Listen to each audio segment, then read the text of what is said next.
Hi, I'm Jake from GARMIN, and I'm here to show you some simple tips on using the Edge 705 with an Ant Plus Sport compatible power meter.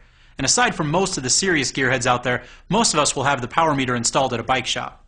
For a crank-based power meter, make sure the installation includes a magnet placed on the down tube or the inside of the crank. The magnet needs to be positioned about 5 millimeters from the inside of the crank. If the power meter doesn't appear to be working, try moving the magnet closer to the crank, but at least 2 to 3 millimeters away. The exact positioning depends on which power meter model you have. If you have a hub-based power meter, like PowerTap, you need to make sure it's compatible with the Edge 705. Earlier versions weren't initially compatible. You can purchase a flashcard update through your bike dealer or power meter rep. Compatible power meters send data wirelessly to the Edge 705 through Ant Plus Sport technology. So installation is simple. You just have to have the Edge and the power meter paired so that they can talk to each other.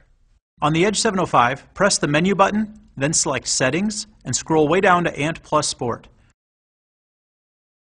Select Ant Plus Sport, then Accessories. Where it says Power Meter Present, select Yes.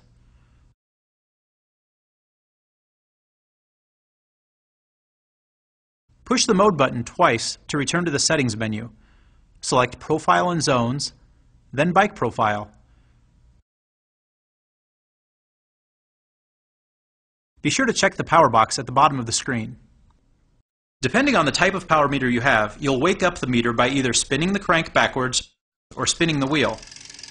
When the bike computer and power meter sync up, Edge will display a message that reads, "Power meter detected." To verify that power is working and not picking up data from a cadence sensor, we're going to turn off the cadence sensor temporarily. If you're not using a cadence sensor, you can skip this step.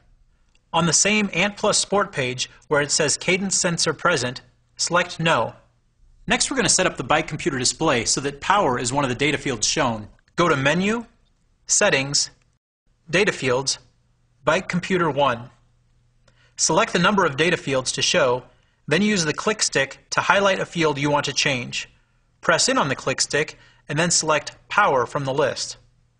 Give your bike wheel a spin again and make sure that a value is shown in this power field. To calibrate power, go back to the Ant Plus Sport accessory page. Press the menu button, select Settings, Ant Plus Sport, Accessories. Wake up the power meter by spinning the crank or the wheel. At the bottom of the screen, select Calibrate Power. A number will show up on the screen. Once you select Calibrate Power, the value will be saved and calibration is complete. Temperature changes can have an effect on power meter readings. If your power meter doesn't have automatic calibration, you might need to calibrate it manually on long rides, especially if the temperature is changed by more than 15 degrees. Ideally, you should calibrate before every ride. Be sure to let your bike sit outside for several minutes to adjust to the outside temp.